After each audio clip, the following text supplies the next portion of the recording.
over the world. And as a matter of fact, the three of us just presented last week at the Academy of Laser Dentistry, the 28th conference, where Dr. Darbar was installed as the 28th president. I've even testified and presented in front of a congressional subcommittee on ending opioid use by increasing the science and the promise of photobiomodulation. And I had an entirely different presentation all set to give you today. It was going to be my aha moment for PBM. Was the first patient I ever worked on using PBM, and we produced laser analgesia for the insertion of crowns on 8 and 9, absolutely no anesthesia and so forth. However, on April 9th, I received this email from a Dr. Lawson who took our February 13th course, and this is what we love to hear. And she said, I have a patient with cervical dystomia, and she also has Parkinson's-like tremors. I did laser therapy with an Nd:YAG following the protocol from Dr. Birchman given in the February PBM symposium. My patient said she was tremor-free for a day and a half and did not have an episode at that time. I've treated her again, and she states overall her episodes are significantly less. She's been treated 3 times in the span of 2 weeks. She says she loves the treatment, that she notices a difference an hour after the photobiomodulation treatment. I also have some patients who have increased their openings anywhere from 2 to 6 millimeters by using TMD, TMJ laser therapy, the protocol taught by Dr. Ross. Overall, my team and I are thrilled with the results of photobiomodulation. Thank you, Dr. Birchman, Dr. Ross, and Dr. Darbar. I mean, that's what it's all about, guys. This is what we love. So I read this at 7 o'clock in the morning, and for me, there's no better way to start your day, knowing that you helped somebody, okay, another healthcare professional learn about PBM, put it into their practice. So if that comment doesn't make you sign up for our next 8-hour comprehensive course on May 8th, I don't know what will. But you can also go to our website, gmalasereducation.com, and read other comments from this. So this is our 7th Ask the Experts program, and we love to host these because unlike some of the other ones, we're going to talk for about 30 minutes, but then the final 30 minutes, we are going to field questions from you on anything on PBM that you would like to talk about. So today, the hot topic will be presented by Dr. Darbar, and this is to using PBM to aid in your implant procedures. And so now I'd love to introduce my good friend, Dr. Jerry Ross, and hope you enjoy our program. Thanks, Mel. As Mel said, we've been doing this for a long time. I've been doing dentistry for 50 years. I've been doing PBM since 1993. I've been teaching it since 1995. What I'm going to give you today is a little brief outline, as soon as it gets up here, of the fundamentals. So this is not meant to give you all the information. We have a whole hour presentation on fundamentals when we do our course. So you're going to get more detail of that then. But when we do our course, the one thing we want to do is, especially like in the fundamentals, we want you to be able to treat from understanding, not just treat by you're following a cookbook how to do things. Because it varies patient to patient depending on skin color, depending on the conditions, depending on the inflammation. So all these are things so you know exactly what doses to use and why. So we want you to be masters of it instead of just students that are trying to follow it. So I don't know where our presentation has gone. So basically what we're going to be talking about. Keep talking, I'll give her a call. Is we're going to talk. No. Okay, there we are. What we're talking about is photobiomodulation. Now, over the years, there's been a lot of different terms for it's been called soft lasers, cold lasers, photostimulation, phototherapy. The problem is people published under all these different articles. and there was no concise way to put it all together. So in 2016, which is one of the world meetings, a group of 16 of us got together and came up with what we call the mesh term. So it's a term that everything will fall under if you publish any other topics, and it's photobiomodulation. And why did we come up with that? Well, first part, photo, it's light. Now the light can be either LED or lasers. So originally everything was lasers. Now we've got a lot of work is done with LEDs. Bio, it's a biological process, which you'll see in just a minute. And also you'll see is the modulation. With the light, according to the dose, we can either stimulate cells for healing or we can inhibit for pain control. So right now I'm up Canada, just outside Toronto, and the snow all's disappeared. And as I look out the window here, I see all the trees coming out in bloom. It takes a tremendous amount of energy for that to happen. So what happens, we got things in the plants, photoreceptors. Some plants, we got chlorophyll. It takes the energy from the sun and converts it and brings out the leaves. You can imagine how much energy it would take. If you see me drinking, my voice is forever cracking when I do these, so I try to keep my things dry. So now we got the same thing happening in humans. So these are things that absorb the light. Vision, we got rhodopsin, hemoglobin in the blood, muscle myoglobin. The big one we're going to be talking about now is cytochrome. Cytochrome C oxidase is what absorbs the energy that makes things work. So this is the electron transport chain just making the energy. Bottom line, what PBM does, it increases ATP in the cell. So all that PBM is doing in the stimulation mode is taking a cell and making its maximum health. So that's why it can work in so many different parts of the body. So the light goes through the cell wall into the mitochondria, absorbed in the electron transport chain, and three things are happening. It directly produces ATP. It takes nitric oxide, which binds the respiration, so it frees that off the cells, so you get more respiration and more ATP. And in the cell, there's some reactive oxygen species, so like hydrogen peroxide, so that extra oxygen, again, is making ATP. Goes to the nucleus, and there's cell signaling happening, and we get these mechanisms throughout the body. So this is some work from a good friend, Mary Dyson in England, who's one of the, I call her the grandmother of PBM. Her and Tina Carew are basically the founders of it. So what we get, local effects like I just talked about. We get synthesis of ATP, DNA, soluble protein mediators. That increases cell proliferation, wound healing, and phagocytosis. And then, but also we get effects far distant, so systemic effects. So what actually happens, the light's absorbed in the lymphatic system, the blood vessels, and carries the light throughout the body. So you can see effects far distant. And Mary quoted this as PASER, patient amplification by stimulated emission of radiation. So a little story, Mel talked before we came on of him speaking in Australia. Actually, the year before he was there, I was there speaking to the Australian Medical Laser Society on the facial pain.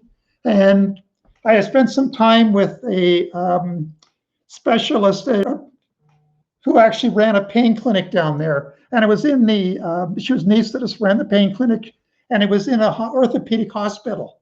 And she was telling me the story of a patient who had surgery, and when they put the laser on, it increases circulation, lymphatic flow. Well, she couldn't even put it in that patient's knee to try to help it. So what she actually did was did the laser for about 3 days on the opposite knee. It was absorbed into there, carried through the lymphatics and the bloodstream, started to make some change. And after about 3 days, she could actually start treating the wound itself. So this is one of the things that's happened. There's systemic effects when you're doing it. So this we're going to cover in a lot more detail in it, but this is a slide of absorption. So you can see 10 to the 0, that's sort of the baseline. And this is a log scale. So two things to look at. One is water absorption. So what we're talking is if the light is absorbed, it doesn't pass through the tissues. So most of our tissues are water, so we don't want water absorption. So if you look at the 810, there's no water absorption there at all. And the same thing in that's the infrared. And then we got 630 to 670, which is the red light. So again, no water absorption. There's a little more when you get into the 980s. So there's a different settings if there's more water absorption. The other one I want to point out is the red line. That is the absorption in the blood. So if you look at 630 to 670, there's a big peak there, a very high absorption in the hemoglobin. So a red, if it's absorbed, it's going to work more on the surface. Whereas if it's infrared, you see much lower, the 810, that's much lower absorption in the blood. So more of that's going to pass through the blood vessels and get down to deeper tissues. So we're also going to talk, this is just very briefly because Aaron may talk about some of these things, is we got the parameters. So we want the wavelength 633 to 1000. Actually, they've started to use Nd:YAG, so actually 633 to about 1100. And the first law of photobiology, without absorption, there's no reaction. So the light has to be absorbed before anything can happen. So we're going to be talking some other terms, power density. So that's the amount of energy that's going into the tissue. So if you got not enough, it's not going to have effect. If you have too much, it's going to create heat, and that's not what we want either. That's like a surgical laser. The other thing we've got is called fluence or energy density, and that's joules per centimeter squared. And that's when you see reported of what people are using. That's the most common things people report. The thing I want to say, the key thing with that, it's centimeters squared. So the biggest effect on the power in this case is the diameter of the tip that you're working with. So this is just a very quick thing called the biphasic dose response. And if you understand this, briefly, this is all you need to know about dosing. I mean, it really explains everything. So this is if you need a certain amount of energy to have a cellular effect, a steady state. Once you get a certain amount of energy, it starts having a cellular effect. So between about 2 and 6 joules per centimeter squared, you're producing stimulation. Stimulation, that's healing. Stimulation of fibroblasts, soft tissue. This is what you're trying to do all the time, is stimulating the tissues. But if you start getting more, you go to inhibition. Mel talked briefly that his first patient, he got analgesia. It actually made it so he didn't have to freeze the crown. He used a high dose. He got inhibition for that. I'll give you just a quick example of that. Is something we're all familiar with, is a dry socket. Patient comes in, they've had the extraction. Most often they go home and smoke. Blood clot falls off, bare bone gets exposed, and they come in extreme pain. So when the patient comes in, I take the PVM device, use a high dose till I start to get a change. Not till all the pain goes, till I start to get a change, dress it and send them away. And actually, interestingly, I never give the patients any prescriptions. And one of the big things with PVM is we've all stopped, basically never write prescriptions for opioids, ever, any of us. So the next day the patient comes back. What it is the bare bone was exposed. What covers the bone is epithelium. So now I'm going to use a stimulating dose to make the epithelium grow faster and make it heal faster. So that's the biphasic dose response in action. So is this stuff new? No, the Egyptians were using light. The Greeks they had heliotherapy. There was a fellow named Niels Finsen was using red and blue light, and he was treating various diseases, and one in particular was lupus vulgaris. And for that, in 1903, was awarded the Nobel Peace Prize in Medicine. So this light is not new, but 1960, Theodore Maiman invented lasers. Shortly after that, there was a doctor in Hungary, Andre Mester, and he wanted to know what could be done with it because he was finding amazing effects when he's using low powers with his lasers. It was a ruby laser, and he was getting pain control. He was getting faster healing. So he did some studies, and this is one of the early studies were published by me. Want to know, did it cause cancer? And this is mice. So on the left, where wounds that were created. This is the control where nothing was done. It was just healing naturally. On the right, he used his ruby laser. And two things, you can see the wounds are much smaller, but second of all, they grew hair. So they're actually, that's one of the clear devices for PBM right now. Well, Dr. Mesters had two sons that helped him. And this is Andrew. Number of years ago at NALT, they said I was president of NALT. We invited him to do a presentation. He blew us away. So several years ago, when Mel was president of ALD, I was the scientific chair. We were looking for a keynote speaker. And I suggested Andrew, and he came, and he gave a presentation that just blew everybody in the room away. This is him with his father at his desk in Hungary. This would have been, he would have won a Nobel Prize, been very famous, but this is the Iron Curtains. We never heard of it. So he just showed a whole lot of cases, and I asked him if he could share some slides with me, and he gave me this one. This was the first patient that ever left from another country to be treated with the lasers that his father had. This is a wound that had been treated in Italy for about 6 months, and there's literally was no change at all in the wound. On the right, they treated it with their ruby lasers. 6 months later, you could see the change. He had case after case like this. It was just phenomenal what he was showing. And this is another one from a clinic in Toronto. It's a medical clinic that basically treats patients with PBM devices. And this is a patient that gangrene, was scheduled the toe amputated. And this is, just showing you can actually see the bone at the end of the toe.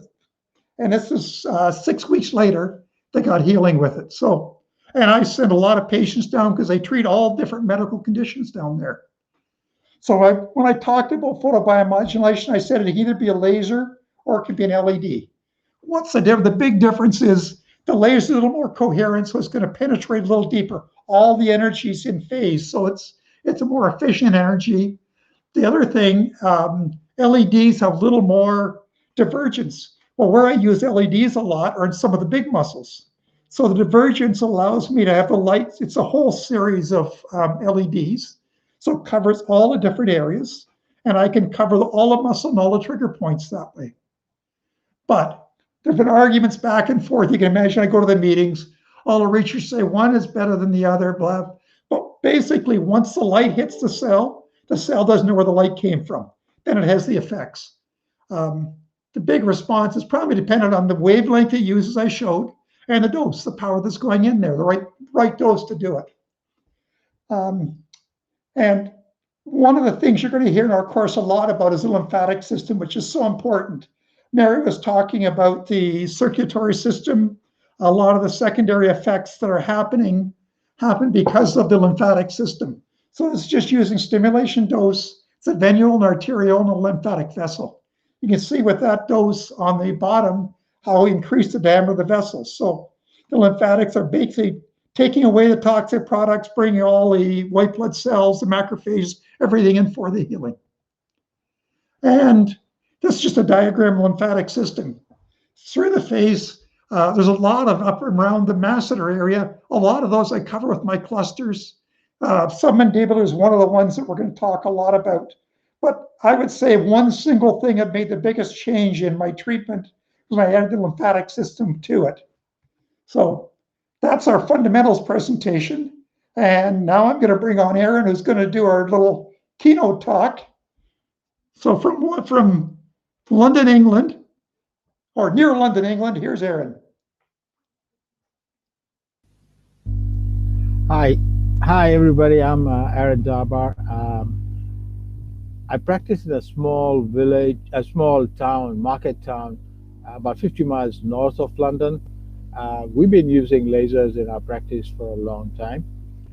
We use both PBMT as well as surgical lasers, and I cannot see myself working in dentistry without lasers. So some people do call me I'm a bit crazy about lasers, and that's very true.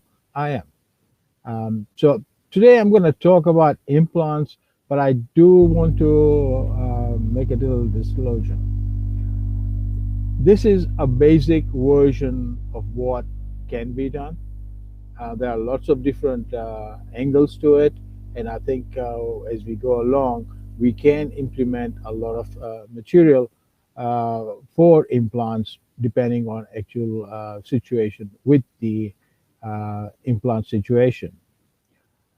When we look at implants and its history, it goes back a long way. And as Jerry said, the same thing is true for phototherapy. Along the way, there have been modifications and updates in materials, methods, and technology, all for one reason only: to have better outcomes and more successful treatment.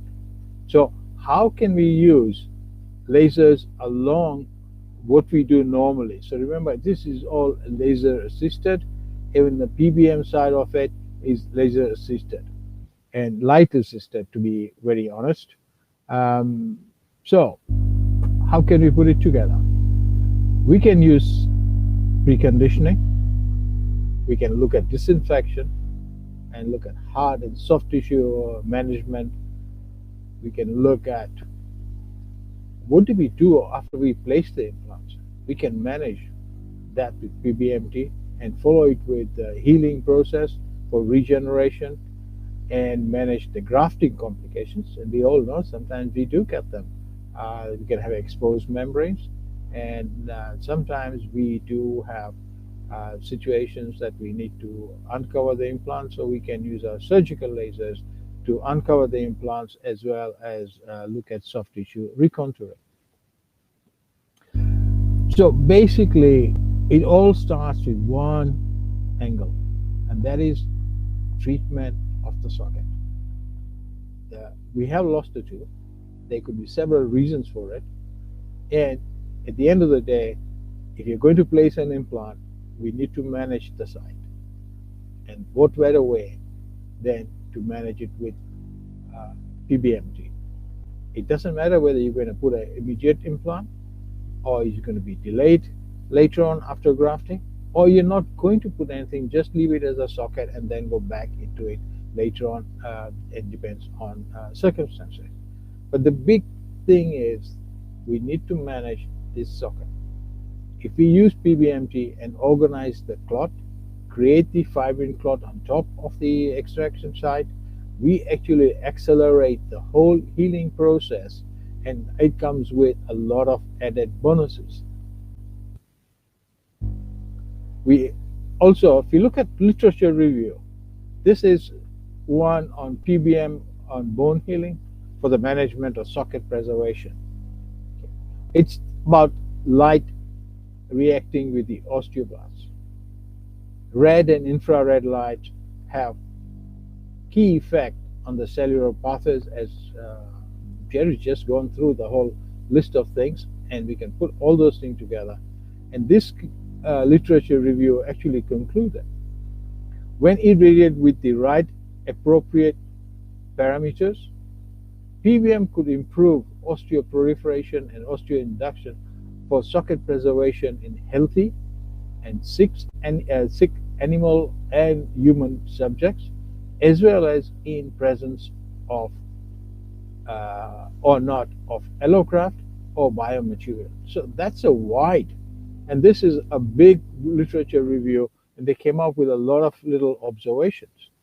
And one of them things was that implants are being placed by general practitioner and specialists, and there are thousands of them. However, there are certain situations where with the bone surgery, there are some healing complications. And this could be infections, it could be tissue damage or trauma while it's being done or after, when things are put together. Inadequate blood supply. Inadequate blood supply really is, and it will interfere with optimum healing process because of the altered oxygen delivery to the cells and the wound, and it decreases the efficiency of the healing process. So the energy is crucial, as Jerry mentioned, that using PBMT we can create this energy. And in some cases, medical conditions, other medical conditions can be an overriding factor, and we may have some issues with alveolar resorption after tooth extraction in a site that's been left for a while. We have another big problem, and this is becoming very apparent in the last few years. We have problems, what we call peri-implantitis.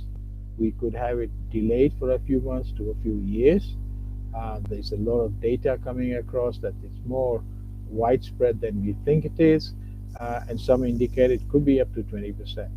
But that's a totally different subject. We can't go into that at this stage because that's a very complex issue and has multiple situations that need to be considered.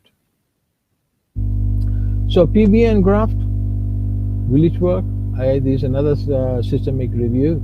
They looked at the benefits of PBMT with bovine bone in the reconstruction of surgery, and the data presented shows there is a potential to improve the bone reconstructive process using PBMT together with bovine bone as a scaffold. So with grafting, it will work as well. So when we look at simple surgical lesions or after any form of surgery, whether it be implant or any other oral surgery, we can reduce the post-op pain. We can stimulate osteoblasts for healing faster, and we can also try and manage the wounds in a better outcome for our patients. Ideally, now we believe that it's best if we can go in and do a lot of this work and maintenance in the first 2 weeks after the surgery. And there's a fair amount of data, and some of it I'll present a bit later on. But you can also use it if you're doing a bone surgery, you can actually expose the bone and then put the flap on, and then go ahead with the PBMT after that as well. You can actually use it with implants to reduce the pain. And of course, the main part of using it with implant is to get better osseointegration and better quality of bone. There are very specific protocols. Jerry mentioned about inhibition. So if we want to control pain, we have to use slightly higher dose, 8 joules per centimeter square around the implant site. And after that, we can follow up with stimulating for bone. We can also look at lymphatics. Here is a patient that had a bridge, and the bridge failed because the abutment failed. We cleaned it up, but there was no way we could try and rebuild it. We did rebuild it just for as an emergency situation, and then planned it for him to come in and have the tooth extracted and placing a graft. Because when we look at this particular area, we have very little bone there, and it being in a canine area, we do need buccal bone. Otherwise, we're going to start having dehiscence and things. So we actually grafted it.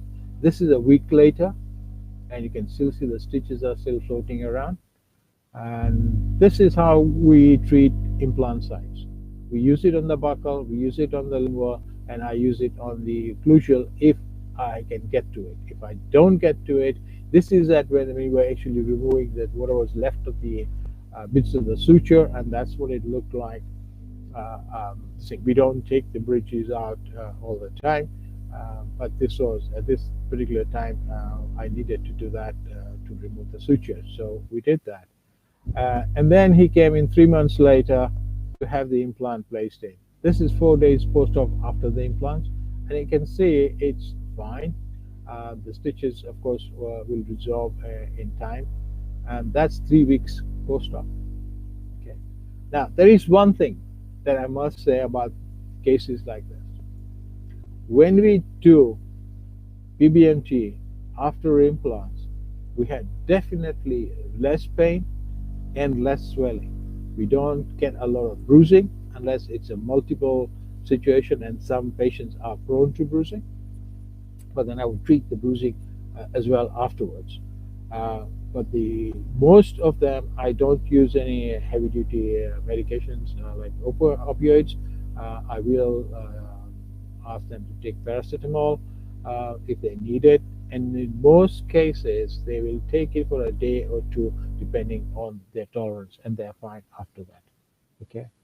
Here's another case which is slightly compromised medical condition, and patient already had an implant, and right next to the implant we have a periodontal pocket and issue with it. This is something that happened and was left over the lockdown time, so it got worse. So the we wanted to be minimally invasive in this situation, so we actually extracted the tooth as normal, curated the socket, placed in a collagen plug, and sutured it.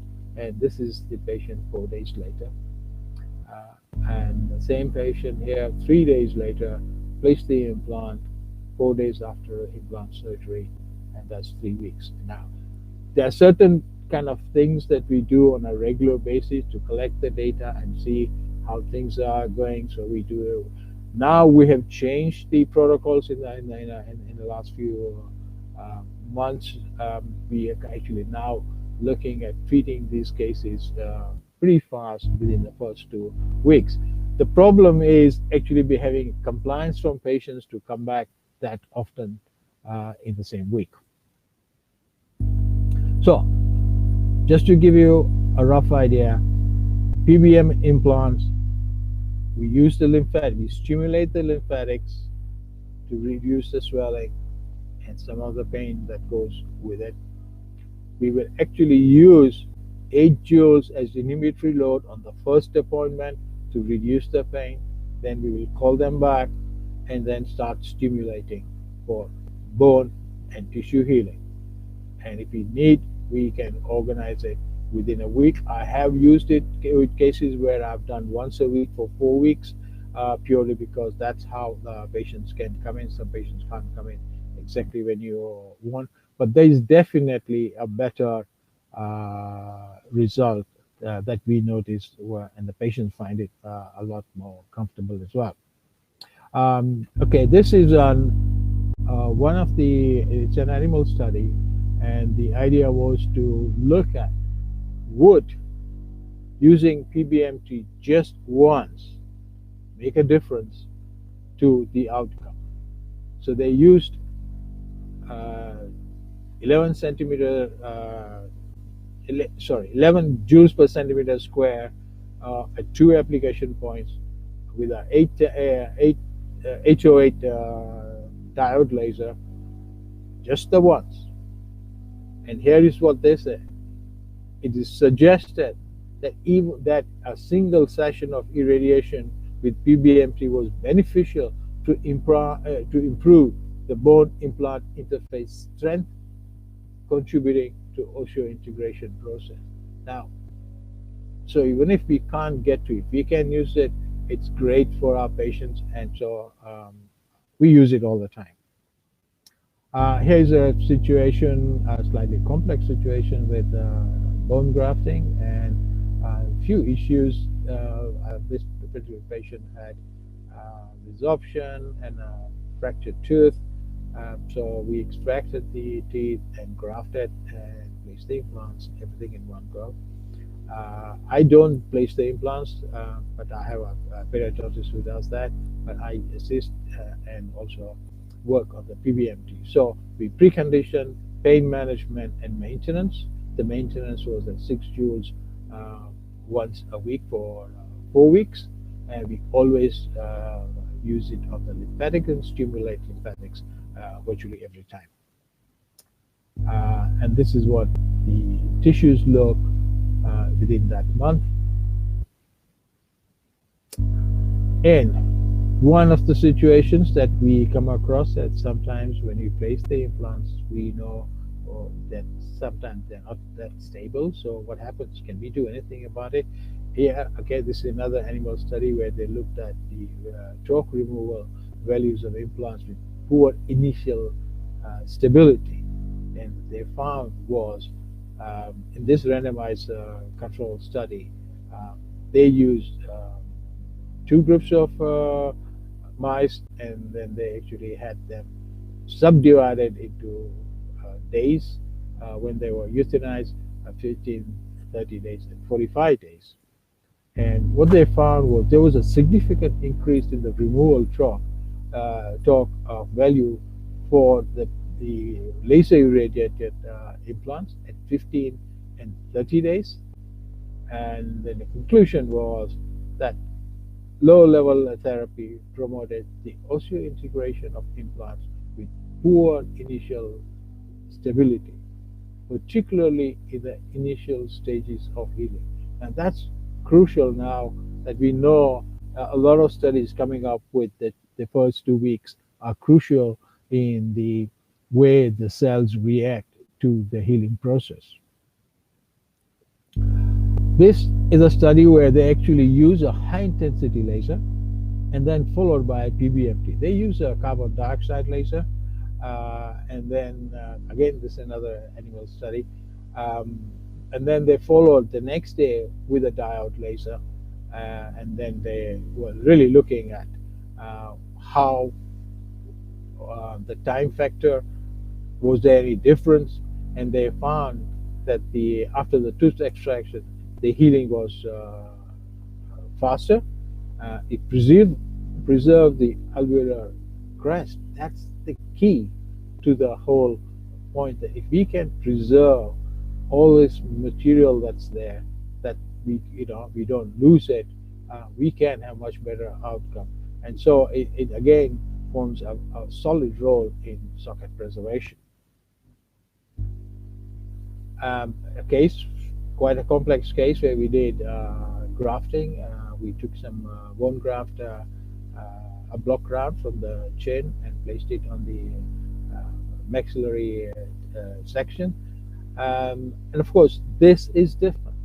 Here we have to combine a lot of protocols.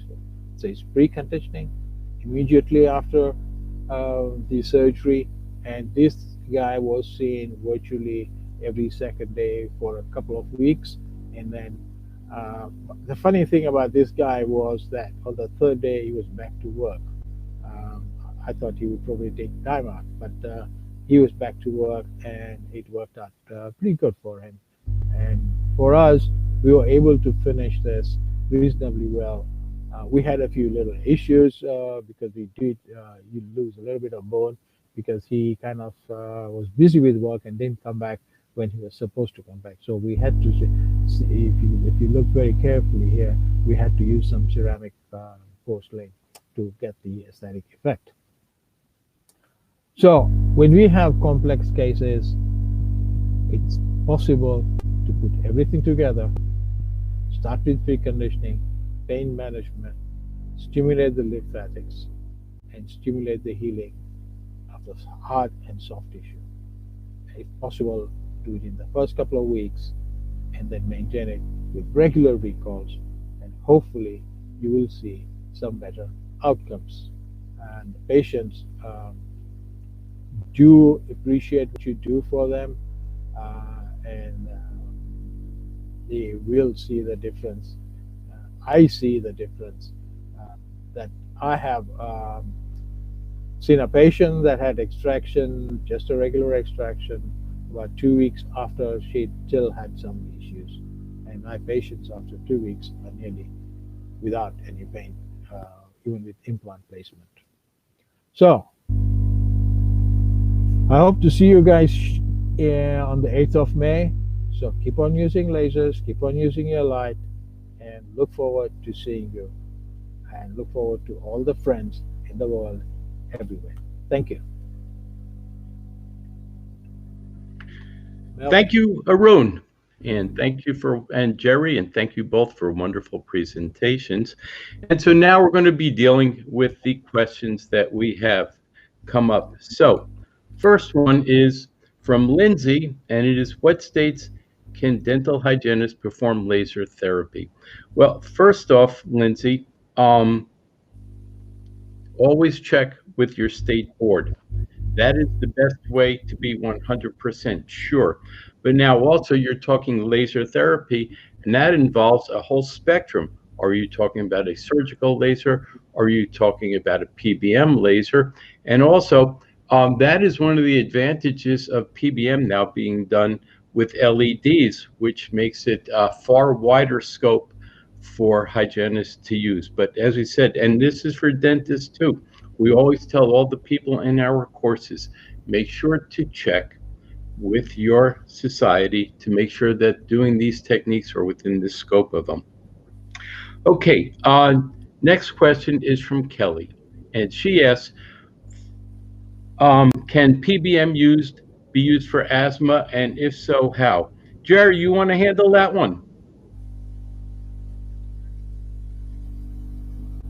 Jerry, you're on mute.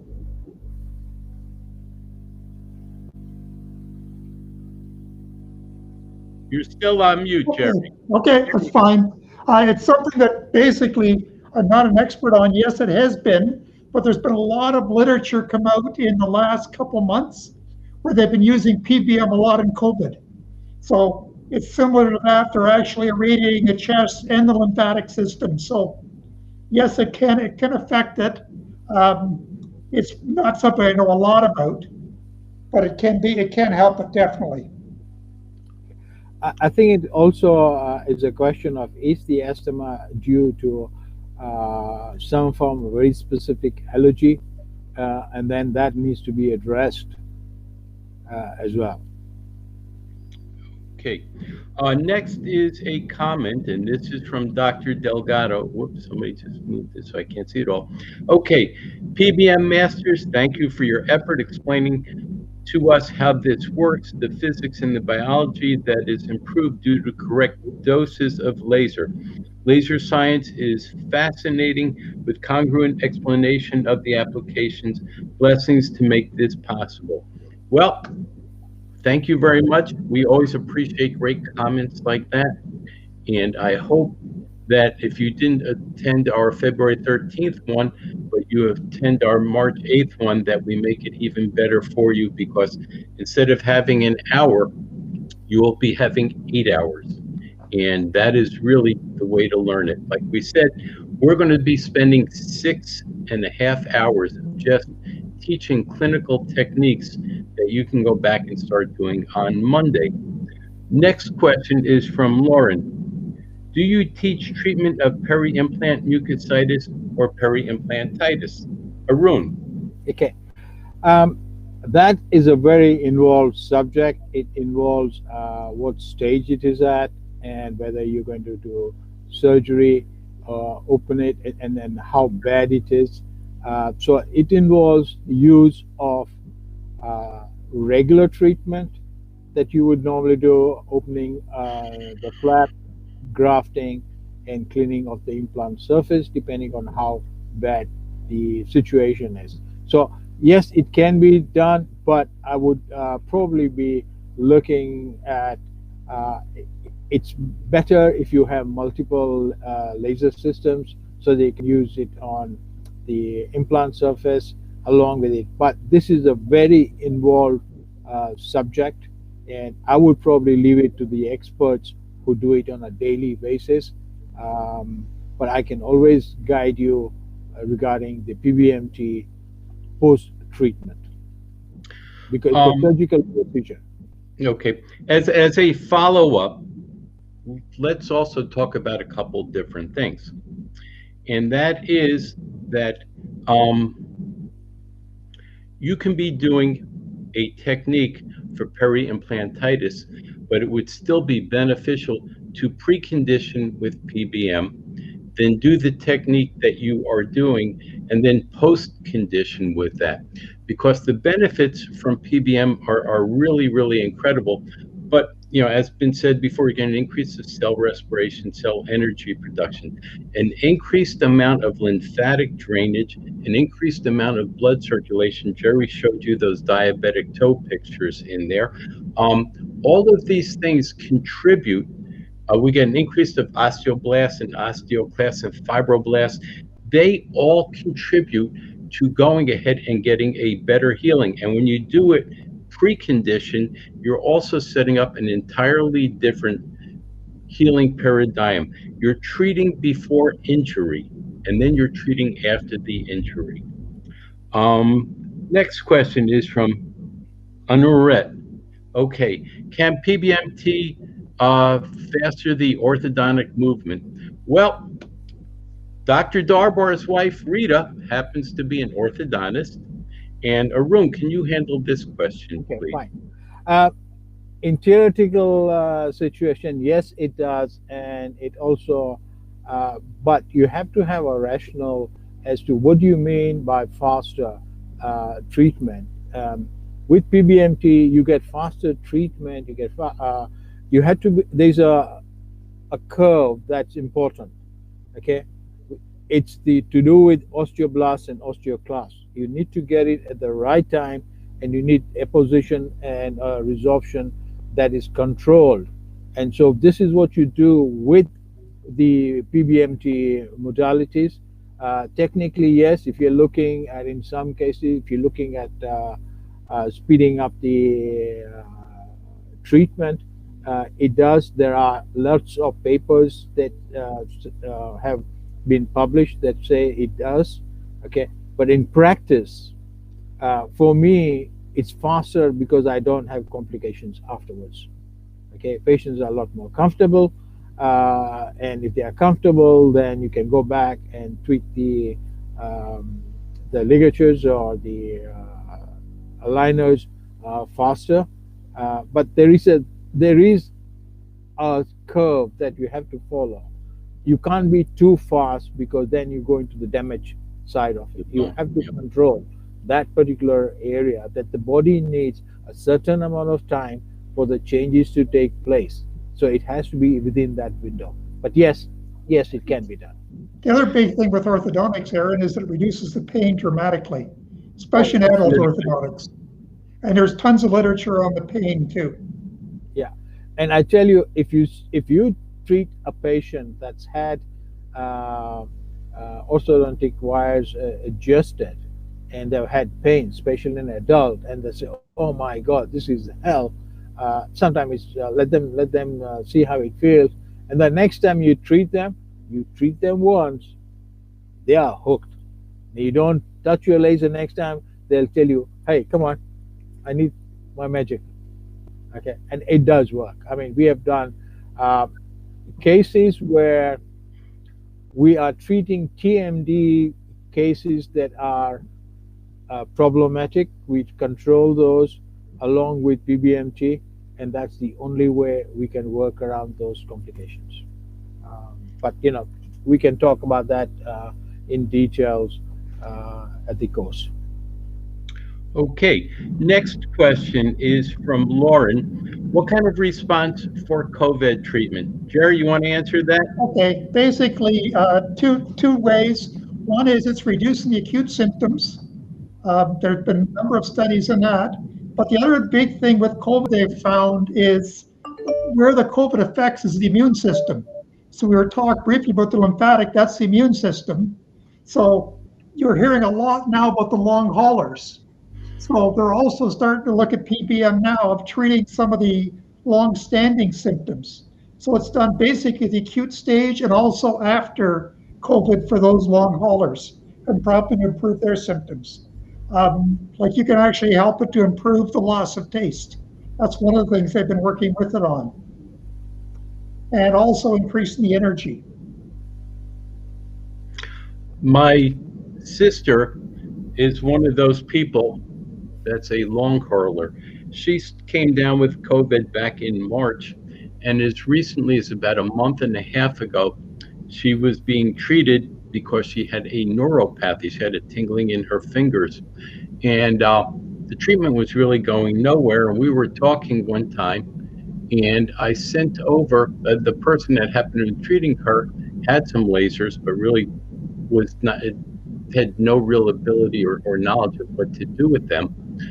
Just read a quick little thing in the manual that came from the manufacturer, and went ahead and we taught them how to do that, and she was getting a very, very greatly improved response to that. Okay, what else do we have here?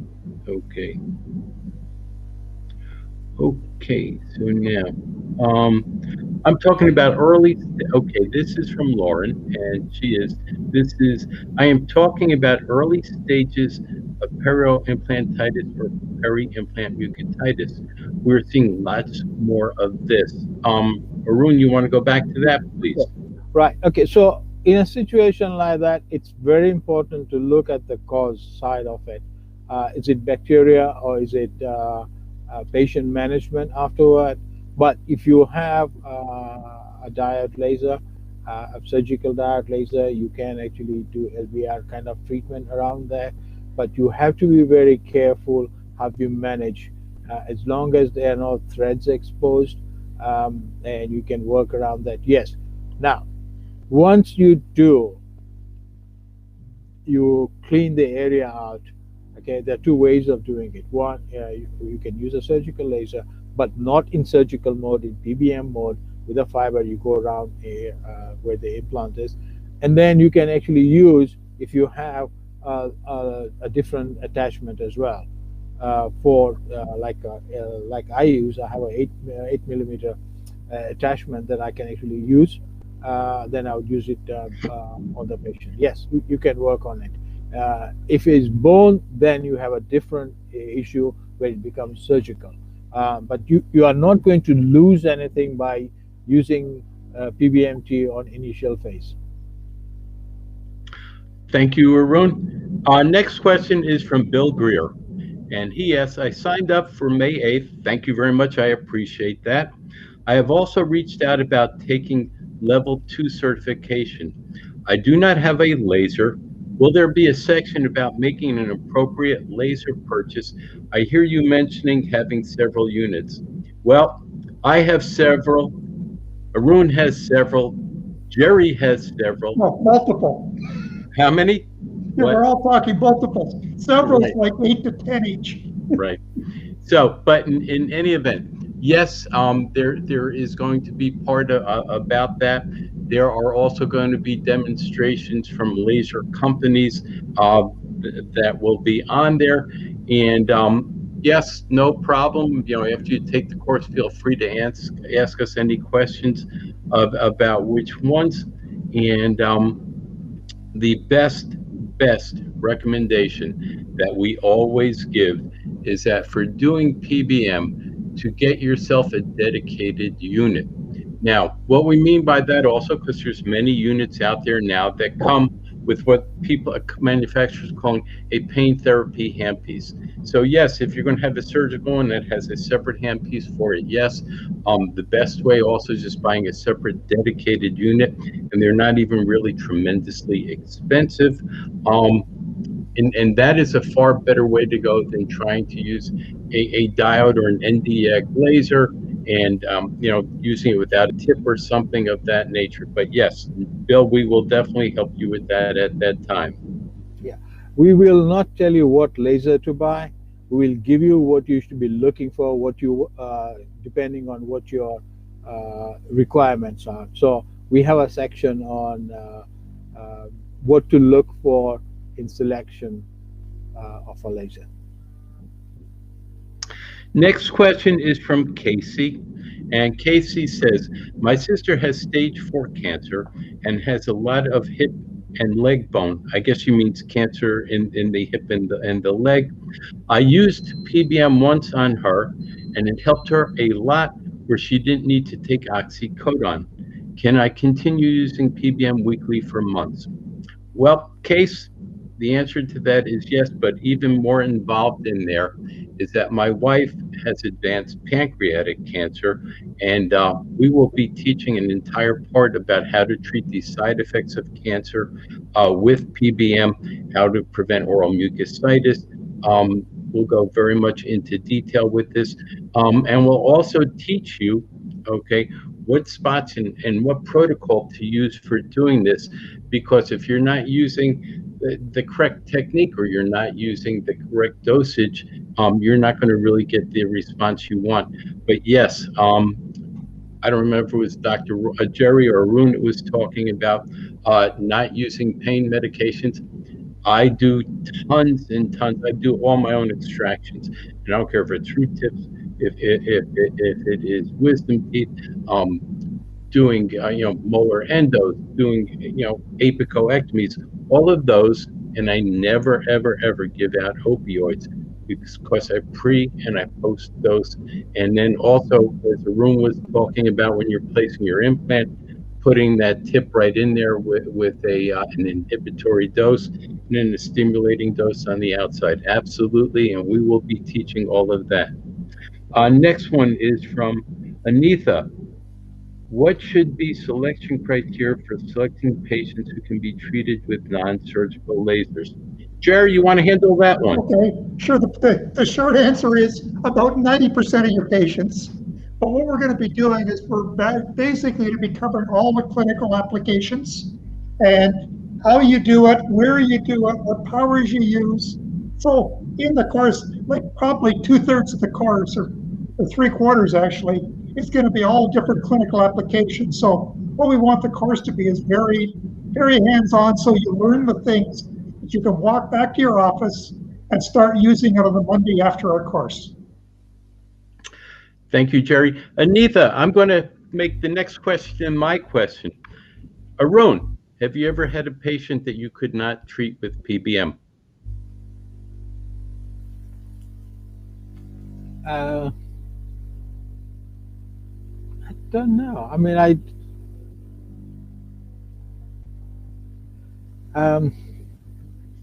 think in most cases I would. Sometimes I select not to treat certain patients or certain situation if I'm not sure of the cause of the problem, and so I would then investigate it and then go into it.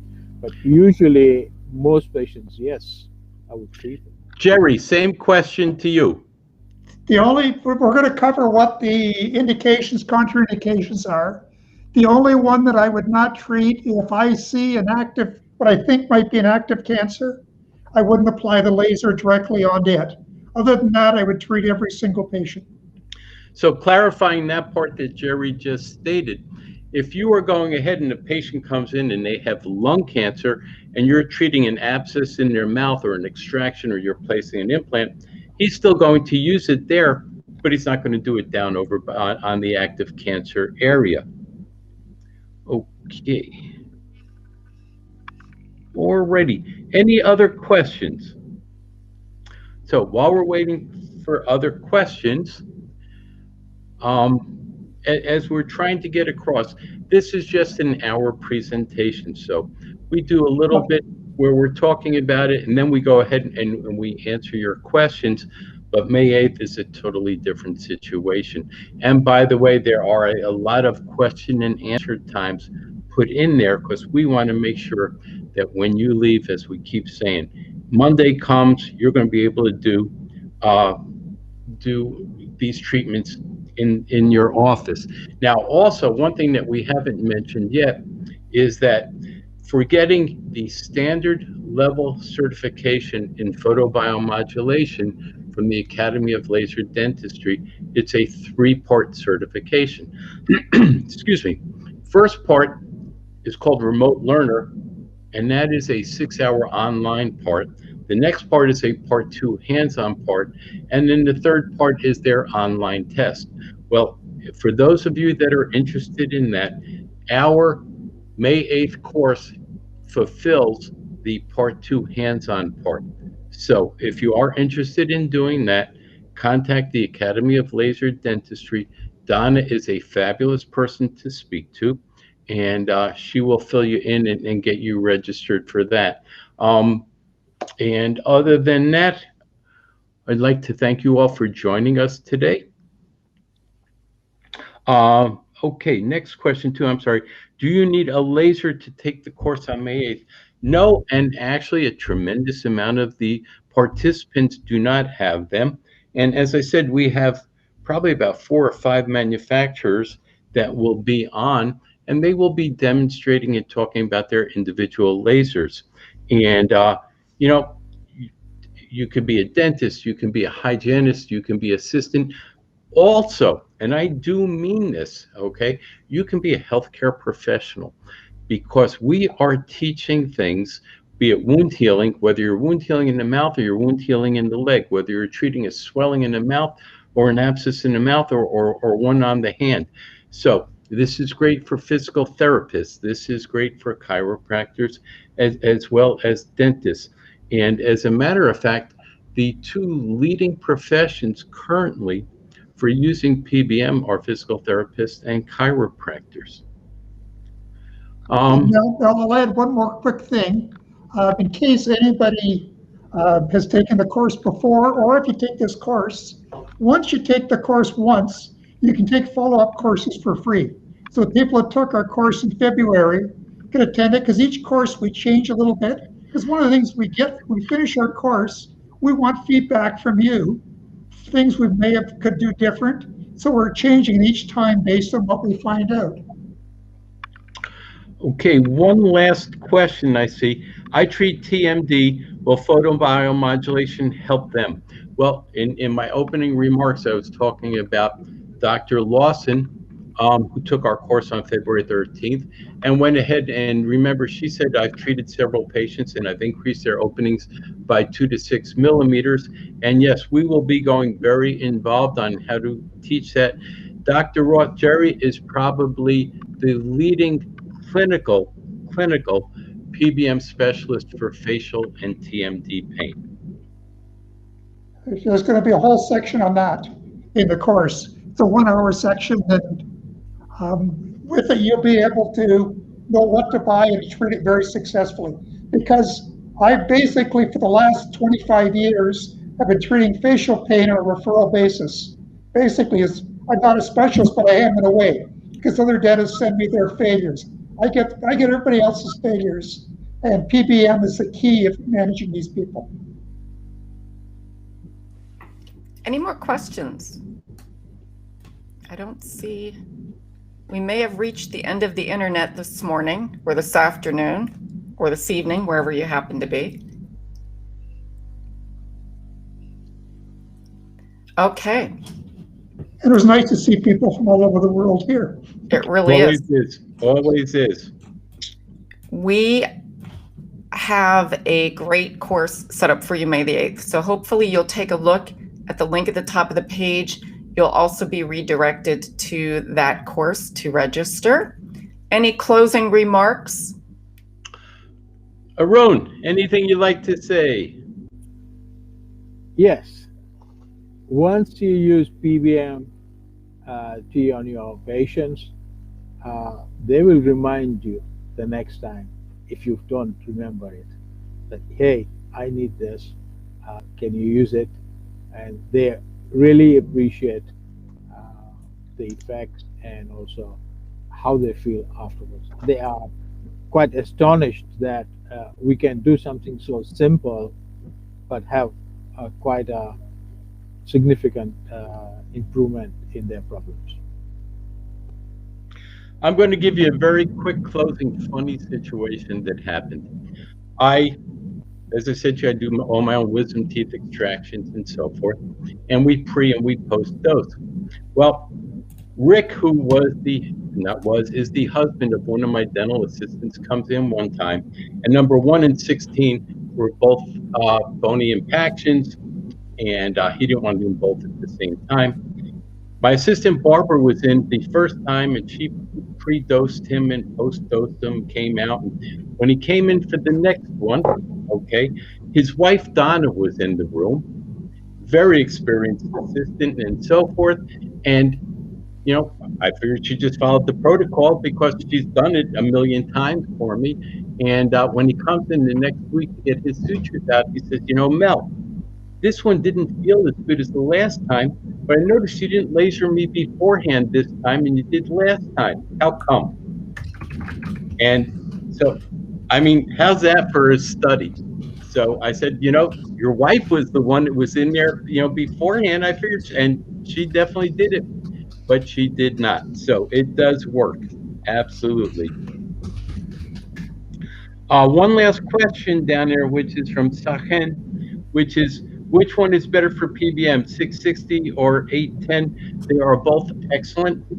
As a matter of fact, a lot of the newer cluster units have both of these, you know, when they're LEDs, have both of these in the same cluster head, and that is an excellent mix. You're getting infrared and red. Dr. We're going to go for the indications of each in our course. Okay. All right. Well, thank you, GMA. It's a pleasure as always. And thank you everyone for attending today. Have a terrific Saturday. If you have any questions, you will be redirected to the evaluation site and all the instructions. Be sure to check the website. We have an upcoming Ask the Experts on May the 1st. And Dr. Ross, I believe the focus is anesthesia, so fewer needles, happier patients.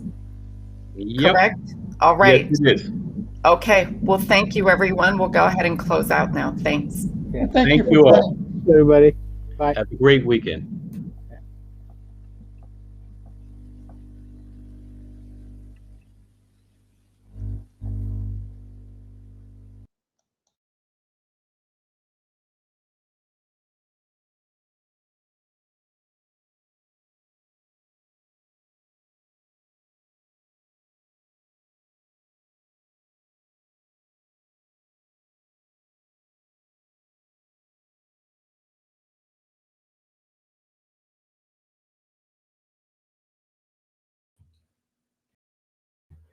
Hi, everyone. For those of you who are still here, be sure to log out to receive the evaluation. We'll leave the screen up here for you for a little while longer, or you can go to our website to learn more about the upcoming comprehensive training on May the 8th. And again, May the 1st is another Ask the Experts. The focus will be anesthesia. And if you have any questions, you know where to reach us, hopefully.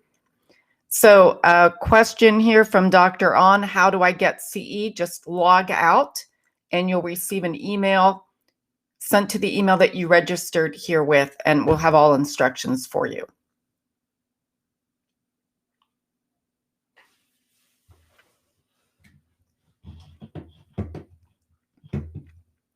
You just click out of the screen, click on the X on the upper right, or I will go ahead and end the course.